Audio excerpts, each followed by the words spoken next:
বন্ধুরা, কেমন আছো তোমরা? আশা করছি খুবই ভালো আছো। আমি প্রকৃতি। আমার নতুন ভিডিওতে তোমাদের সবাইকে স্বাগত। কাছে দূরে, দেশ বা দেশের বাইরে থেকে তোমরা যারা আমার এই ভিডিওটা দেখছো, তোমাদের সবাইকে আমার অন্তর থেকে অনেক ভালোবাসা। দেখো, সকালবেলা আমি শুরু করে দিয়েছি ব্রেকফাস্ট বানানো। যেদিন আমার ব্রেকফাস্ট বানাতে একদমই ভালো লাগে না, আর আয়ুষ মুড়ি দিলে মুড়িও খেতে চায় না, যদিও মুড়ি খেতে ভালোই বাসে, কিন্তু কখনো কখনো খেতে চায় না, তখন কিন্তু আমি শর্টকাটে এইভাবে চিড়ের পোলাও বানিয়ে নিই। একদমই সোজা, একটু আলু দিই আর দিই হচ্ছে সর্ষে, শুকনো লঙ্কা আর হচ্ছে কারি পাতা ফোড়ন। ও হ্যাঁ, সাথে একটু আদাও দিয়ে দিই, মানে আদা কুচি। তারপরে বানিয়ে নিই চিড়ের পোলাও। খুব সহজে হয়ে যায়। তারপরে চলে আসলাম রান্না বান্না করতে। আর আজকে না হিং ফোড়ন দিয়ে মুগ ডাল বানাচ্ছি। আয়ুষ আবার নর্মাল মুগ ডালের থেকে এরকম হিং ফোড়ন দিয়ে মুগ ডাল করলে বেশি ভালোবাসে খেতে। আমারও ভালো লাগে, তবে সাথে লাগে বেগুন ভাজা, তাহলে ভালো লাগে খেতে। আমি ডাল খুব একটা পছন্দ করি না, কিন্তু মাঝে মাঝে ঠিকই আছে, চলো খাওয়াই যায়।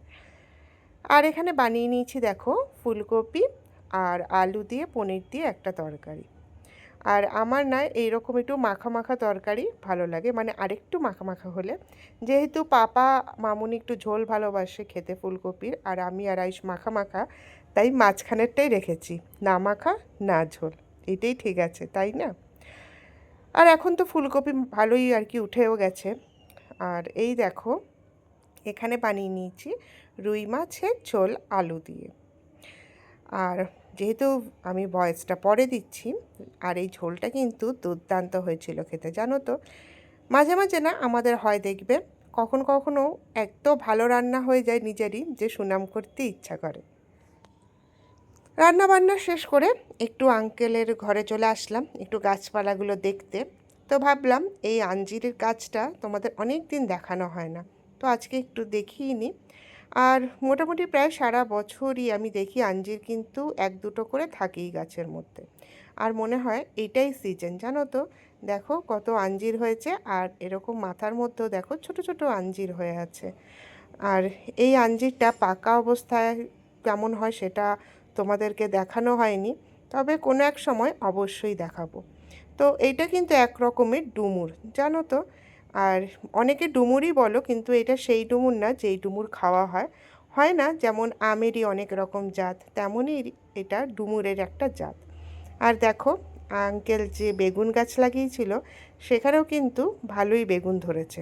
এই দেখো, এরপর যখন ঠান্ডার দিন আরও পড়ে যাবে আর কি, তখন তো মানে জেঠুদের গাছে, মানে জেঠু যেখানে গাছ লাগায় সেখানে সবজি, আঙ্কেল এখানে সব গাছ লাগায় এখানে সবজি, তখন দেখতে এত ভালো লাগে, তোমাদের সাথে সবই শেয়ার করব।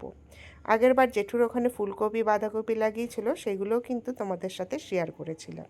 আর এরপরে আঙ্কেল কি লাগিয়েছে সেগুলোও শেয়ার করব। আজকে না আমার ভীষণ আনন্দ, শুধু আমার না, আমার আয়ুষের পাপারও সবারই। তোমরা এখন দেখছো যে আমি কোথাও যাচ্ছি টোটোতে করে। এখন রাত কটা বাজছে বলো তো? বলেই দিই, এখন বাজছে রাত 12টা 15। আর আমি আর আয়ুষ যাচ্ছি স্টেশনে একজনকে আনতে। সেটা হলো আমার মানি।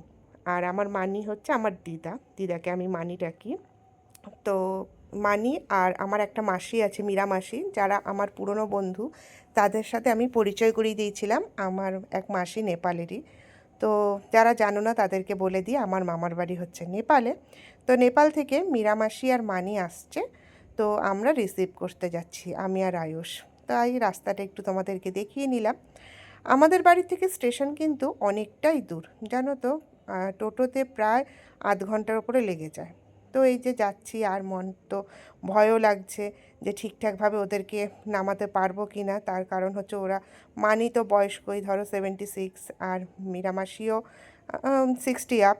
তো যদিও আমার থেকেও বেশি ওরা স্টেবল এসব ব্যাপারে, তাহলে একটা টেনশান তো হয়।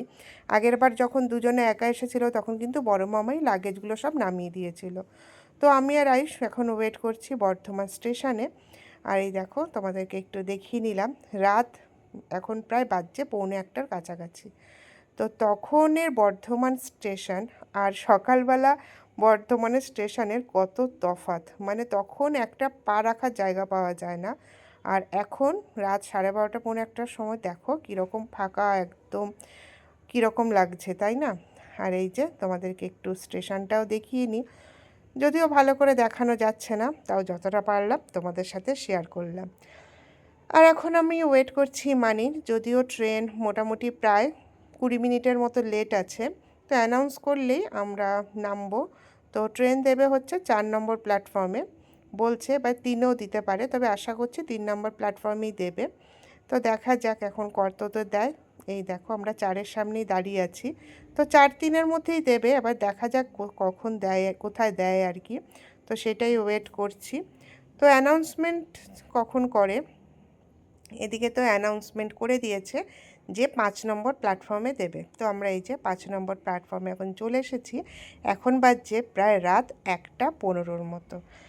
আর স্টেশন দেখো একদম ফাঁকা, আর ট্রেন তো অ্যানাউন্স করে দিয়েছে এখনই ঢুকবে। তাহলে ঠিক আছে, ভিডিওটা আর বেশি বাড়ালাম না, তার কারণ হয়ে গেছে যে ট্রেন ঢুকে গেলে আর তো আমি ভিডিও করতে পারবো না। তার কারণ হচ্ছে লাগেজ থাকবে অনেক, ভিডিওটা কিভাবে করব, তাই না? তো ভিডিওটা এই পর্যন্তই রইল, পরের দিন আসছি আরেকটা নতুন ভিডিও নিয়ে। আজ তাহলে এইটুকুই থাক।